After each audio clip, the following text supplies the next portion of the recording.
ये peoples party के लिए अभी भी दरवाजे खुले हैं? अगर फॉर एग्जांपल इलेक्शन के बाद ज़रूरत तो पड़ेगी एमक्यूएम की, ये तो बात बिल्कुल नविश्ता दीवार है, लेकिन अगर ज़रूरत पड़ी तो पीपल्स पार्टी चॉइस होगी पहली, या नून लीग से मुकम्मल बातचीत हो चुकी है, तकरीबन ख़त्म हो चुकी है और किसी कंक्लूजन पे जा चुकी है, वहाँ से रिवर्स नहीं होगी एमक्यूएम? नहीं, हमारी कोई, देखिए बातचीत अंडरस्टैंडिंग है सारी, कोई हमारा एग्रीमेंट नहीं हो गया सना। हमारा कोई एग्रीमेंट नहीं हुआ, हमारी कोई रिटन एग्रीमेंट नहीं हो गया। मैंने आपको बताया हम बड़े क्लियर हैं इस मामले में कि हमारे पास अब जो है वो अपने हमारे पास टाइम नहीं है।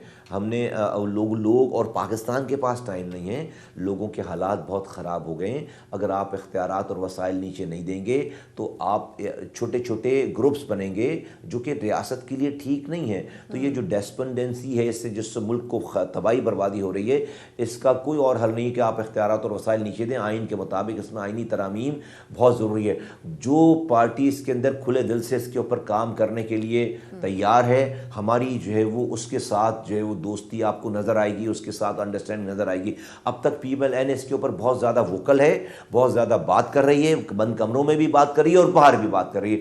हम जब इस्लामाबाद गए थे, एहसन इकबाल साहब ने आकर पूरे हमारे मौक़िफ़ की तायीद की।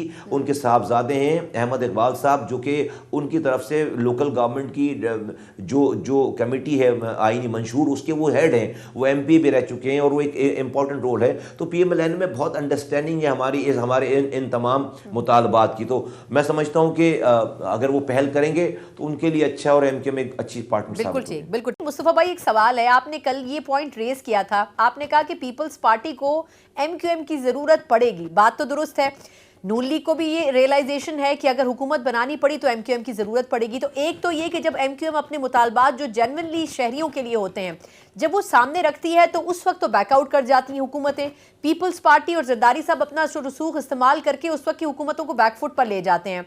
एक, अगर नून लीग से अलायंस आप लोग कर रहे हैं तो क्या ये मेक श्योर किया जा रहा है कि हुकूमत बनने के बाद पीपल्स पार्टी से अंडर प्रेशर ना आए? और दूसरा ये कि नून लीग से हाफ हार्टेडली कोalition करने की कोशिश की जा रही है, पहली प्रायोरिटी पीपल्स पार्टी है या अब नून बन चुकी है?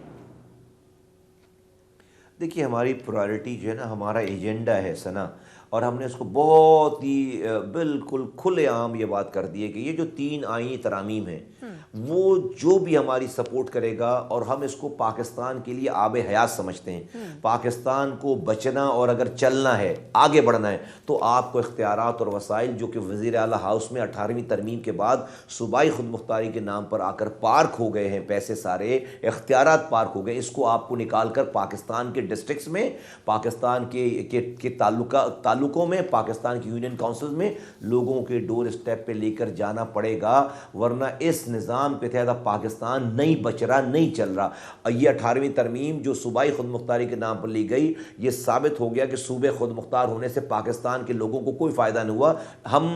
हमारा ये नारा है कि हमें ज़िले खुद मुख्तारी चाहिए, हमें ज़िले खुद मुख्तार करने, सूबों से निकाल कर हमें ज़िलों में इख्तियारात और वसाइल और फिर उसके नीचे ताल्लुके और यूनियन काउंसिल में लेकर जाने। तो जो भी, हम बड़े क्लियर हैं इस वाली बात में कि जो भी हमारे इस एजेंडे का सपोर्टिव होगा वो उसके साथ हमारी अनकंडीशनल सपोर्ट होगी, और जो भी इसकी मुखालफत करेगा हम उससे जो हमारी डेफिनेटली उससे जो है वो हमारी अगर लड़ाई है या उसकी मुखालफत है तो वो इस हमारे एजेंडे की वजह से है। तो ये तो क्लैरिटी आ जाती है। फिर दूसरी बात आ जाती है बिहेवियर और सारी चीजें।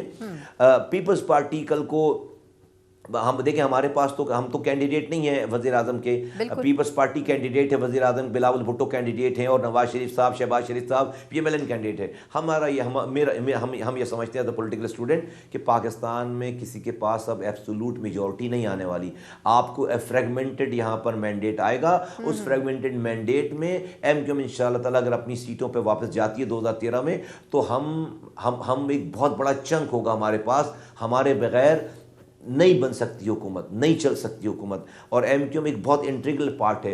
अब जो लोग आज शहर पे कब्जा करने की कोशिश कर रहे हैं, इनको सोचनी चाहिए बात कि वो हमें अपना मुखालिफ बनाने के बजाय अगर हमें अपना पार्टनर बनाते, अपने रवैयों से शेयर करते, इस शहर में काम करते, हम इस शहर को इनक्रोच करने के बजाय यहाँ के लोगों के दिलों को जीतने की कोशिश करते, तो शायद बिलावल भुट्टो जरदारी साहब के वज़ीर आज़म बनने के चांसेस होते। लेकिन MQM के बगैर वज़ीर आज़म बिलावल भुट्टो जरदारी साहब ख्वाब तो देख सकते हैं, वज़ीर आज़म नहीं बन सकते। हर बड़ी पार्टी को अदर देन मुस्लिम लीग नून एक थ्रेट मौजूद है कि लेवल प्लेइंग फील्ड नहीं है हमारे लिए। पीपल्स पार्टी आपके सूबे में होकर भी ये बात कर रही है, एमक्यूएम ने भी कुछ अर्से पहले की थी।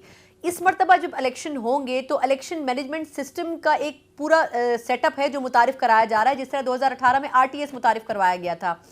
आपके ख्याल में क्या वाकई कुछ मैनिपुलेशन का फैक्टर इस इलेक्शन में भी मौजूद है जो इलेक्शन को मुतनाज़ कर दे, या आपको लगता है कि इस मर्तबा फ्री एंड फेयर इलेक्शन होंगे?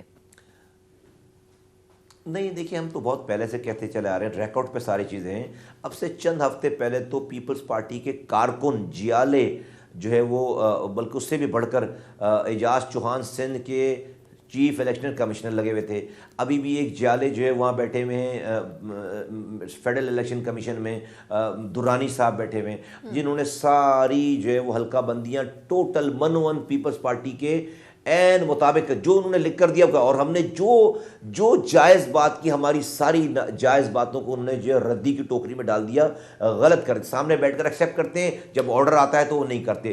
तो जेरी वेंडरिंग तो हो गई, जेरी वेंडरिंग तो पहले से हो गई, इलेक्शन फ्री एंड फेयर तो नहीं हुए। वो चीफ इलेक्शन कमिश्नर सूबाई जिसने लोकल गवर्नमेंट के सिंध में इलेक्शन कराए, और वो लोकल गवर्नमेंट के इलेक्शन जिसमें आपके टीवी कैमरों ने दिखाया कि अंदरूनी सिंध में डाकू आते हैं, पोलिंग स्टेशन पे स्टाफ और डब्बे उठा के ले जाते हैं, 5 बजे छोड़ जाते हैं। सोफिस्टिकेटेड डाकू थे, टाइमिंग का बड़ा ख्याल किया उन्होंने, 5 बजे वापस डब्बे छोड़कर जाते हैं, स्टाफ दे जाते हैं, अंदर से वोट पीपल्स पार्टी का निकलता है। अगले दिन chief election commissioner Sindh sack हो जाना चाहिए था, गिरफ्तार हो जाना चाहिए था। वो भाई 2 सालों तक, अब से 2 हफ्तों पहले तक वो चीफ इलेक्शन कमिश्नर बने हुए थे।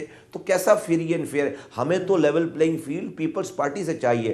पुलिस उसकी है, आरओ उसका है, और पैसा उसका है, लेकिन उनके पास अवामी हिमायत नहीं है। इंशाअल्लाह ताला हमेशा से हम बुत शिकनी हमने की है, और इस दफ़ा भी इनके पैसे को, इनके आरओस को, और इनके पुलिस और इनके स्टाफ जितना सारा है, उसको हम अपनी अवामी हिमायत से शिकस्त देंगे इंशाअल्लाह ताला। बिल्कुल ठीक, बहुत बहुत शुक्रिया आपके कीमती वक्त के लिए। एक तो कल का आपका जलसा बड़ा सक्सेसफुल रहा, वो तमाम बातें, वो तमाम एजेंडा जो कि इलेक्शन के हवाले से था, आप लोग कुछ दिन पहले के जलसों में रख चुके हैं। आपके ख्याल में इस वक्त कराची के लोगों का रिस्पॉन्स कैसा आ रहा है? क्योंकि बहुत से लोगों की राय ये भी है कि पाकिस्तान तहरीक इंसाफ थोड़ा सा टफ टाइम दे सकती है एमक्यूएम को, लेकिन कल के जलसे के बाद एक्सपेक्टेशंस क्या हैं आप लोगों की कराची से स्पेशली? देखिए, हम स्केप्टिकल थे कल से पहले। हमें खुद भी, हम ग्राउंड पे थे, मौजूद थे, छोटे जलसे किए, लेकिन और हम लोगों से वास्ता था, ताल्लुक़ था, और लोग आ रहे थे, बहुत बड़े पैमाने पे एक्टिविटीज़ चली थी, लेकिन हमें ये पता नहीं चल पा रहा था कि आया कि हम लोगों का